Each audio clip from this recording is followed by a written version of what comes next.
فضل والے کون ہیں، کون سے وہ لوگ ہیں جن پر اللہ تعالیٰ کا فضل نازل ہوتا ہے اور کن پر اللہ اپنا فضل فرماتا ہے۔ امام ابن کثیر رحمہ اللہ تعالیٰ البدایہ والنہایہ 9ویں جلد صفحہ نمبر 143 پر 143 پر فرماتے ہیں کہ، اور یہ امام ابن کثیر نے امام طبرانی کے حوالے سے نقل کیا، اور کس شخصیت کے حوالے سے نقل کیا، وہ شخصیت حضرت امام زین العابدین کے حوالے سے۔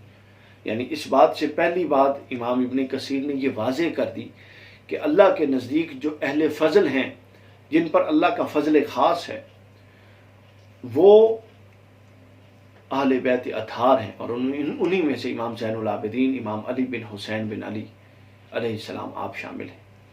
تو آپ کے بیان کے ضمن میں آپ نے آگے جا کے بتایا کہ اہل فضل کون ہے اور ان کی علامات کیا ہیں۔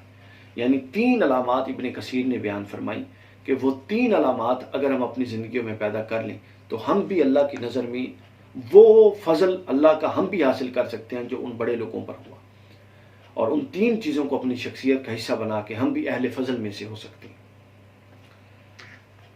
وہ 3 چیزیں کیا ہیں؟ ان 3 چیزوں میں امام طبرانی کے حوالے سے ابن کثیر بیان کرتے ہیں کہ حضرت علی بن حسین امام زین العابدین کہا کرتے تھے کہ جس دن قیامت قائم ہوگی اور پکارنے والا پکار کے کہے گا کہ جو اہل فضل ہیں وہ کھڑے ہو جائیں، تو کچھ لوگ اس آواز پر کھڑے ہو جائیں گے، تو ان سے کہا جائے گا کہ جنت کی طرف چلو، وہ جنت کی طرف چل پڑیں گے۔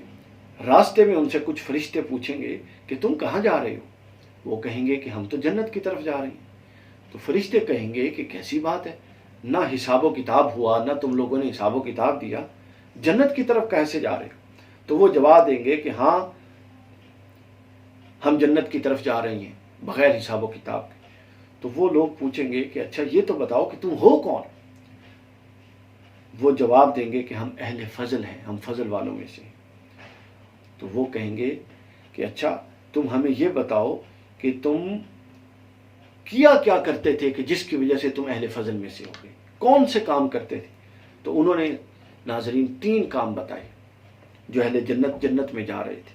وہ 3 کام انہوں نے بتایا کہ ہم اہل فضل اس لیے ٹھہرے کہ ہم جہالت و نادانی کے ساتھ پیش آنے والے لوگوں کو صبر و تحمل سے برداشت کرتے ہیں۔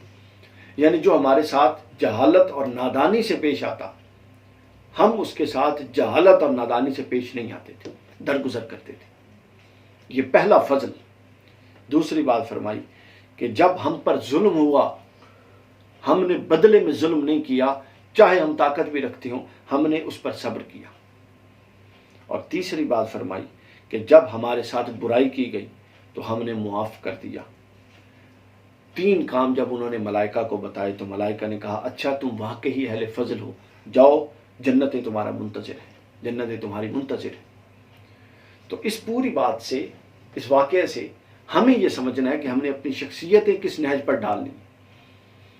یہ جو 3 چیزیں ہیں میرے نزدیک، یہ 3 پوری شخصیت کی اساس ہیں اور بنیاد ہیں، اور اسی سے شخصیت کامیاب ہوتی ہے اور اسی سے شخصیت ناکام ہوتی ہے۔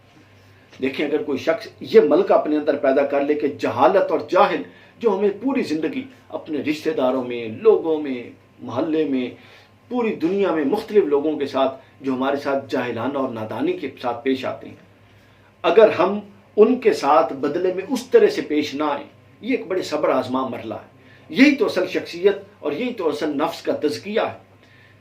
نفس کا تزکیہ محض گناہوں سے رکنا نہیں، بلکہ وہ ایک حصہ ہے، اور ایک بہت بڑا حصہ تزکیہ نفس کا یہ ہے کہ جب ہمارے ساتھ کوئی جہالت اور نادانی سے پیش آئے، ہم اس کے ساتھ جہالت اور نادانی سے نہ پیش آئیں۔ یہ اعلیٰ ترین انسانی اخلاق میں سے ایک چیز ہے۔ دوسری، جب ظلم ہو تو ہم نے صبر کیا، بدلے میں ظلم نہیں کیا۔ ممکن ہے استطاعت ہو، ممکن ہے استطاعت نہ ہو، دونوں صورتوں میں رویہ ایک ہونا چاہیے کہ بدلے میں ظلم نہ کرو۔